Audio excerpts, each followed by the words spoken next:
এই মেয়েটি পুরো একটা হুইস্কির বোতল একটা পাখিকে খাওয়ালো, তারপর নিজের আঙ্গুল কেটে এক হাড়ের ওপর রক্ত মাখালো আর সোজা লাফিয়ে পড়লো এক গভীর হ্রদের ভিতর। নেশাগ্রস্ত সেই পাখি মেয়েটিকে হ্রদের তলদেশে টেনে নিয়ে গেল। সেখানে ছিল এক বিশাল বৌদ্ধ মূর্তির মাথা। মেয়েটি টর্চ জ্বালিয়ে মূর্তির মাথার দিকে তাকালো। তারপর হঠাৎ একটা গোপন দরজা দিয়ে বুদ্ধের মাথার ভিতর ঢুকে গেল। সে বুদ্ধের চোখের ভিতর হাত ঢুকিয়ে একটা সুইচ টিপলো। সঙ্গে সঙ্গে একটি পাথরের দেওয়াল নেমে এলো আর প্রাচীন গিয়ার গুলো ঘুরতে শুরু করলো। তারপর ধীরে ধীরে হ্রদের পানি নেমে যেতে লাগলো এবং শেষে একটা পাথরের দরজা খুলে গেল। ঘরের দেওয়ালের খোদাই করা ছিল কিছু প্রাচীন লিপি, যা দেখে বোঝা গেল এটা ছিল এক জলতল প্রাচীন সমাধি ক্ষেত্র মকবরা। মেয়েটি এক দড়ির সাহায্যে নিচে নামতে লাগলো। নিচে গিয়ে একটা পাথরের আগুন জ্বালালো। সেই আগুন পুরো মকবরা জুড়ে ছড়িয়ে পড়লো।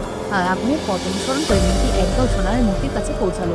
সেই মূর্তি হলো এক তাঁবুর মমির কফিন পাহারা দিচ্ছিল, যার ভিতর ছিল এক অমূল্য গুপ্তধন। কিন্তু কফিনের ঢাকনাটা এত নিখুঁতভাবে বসানো ছিল যে তা খুলে ফেলা অসম্ভব মনে হচ্ছিল। মেয়েটি নিজের রক্তমাখা হাড়টি খুলে খুব সতর্কভাবে কফিনের ঠিক মাঝখানে রেখে দিল। তখনই তাঁবুতের গায়ে বরফ জমতে শুরু করলো আর চারপাশে সবকিছু জমে গেল। মেয়েটি তৎক্ষণাৎ রিয়াক্ট করলো, একটা উল্টানো গড়ানি খেয়ে দ্রুত সেখান থেকে বেরিয়ে এলো আর নিজের প্রাণ বাঁচালো। তারপর সে কফিনের ঢাকনাটা খুলে দেখলো, ভেতরে ছিল 1000 বছর পুরনো একটি মমি। মেয়েটি মমির মাথার নিচ থেকে একটা প্রাচীন পাথর বের করলো। এটাই সেই বস্তু যার খোঁজে সে এতদিন ছিল। পাথরটি গায়ে ছিল এক গোপন গুহার মানচিত্র, যার মধ্যে আছে অসীম গুপ্তধন। কিন্তু ঠিক তখনই সেই সোনালী মূর্তিগুলো জীবন্ত হয়ে উঠলো। পুরো মাটি কাঁপতে লাগলো আর সমাধি ভেঙে পড়তে শুরু করলো।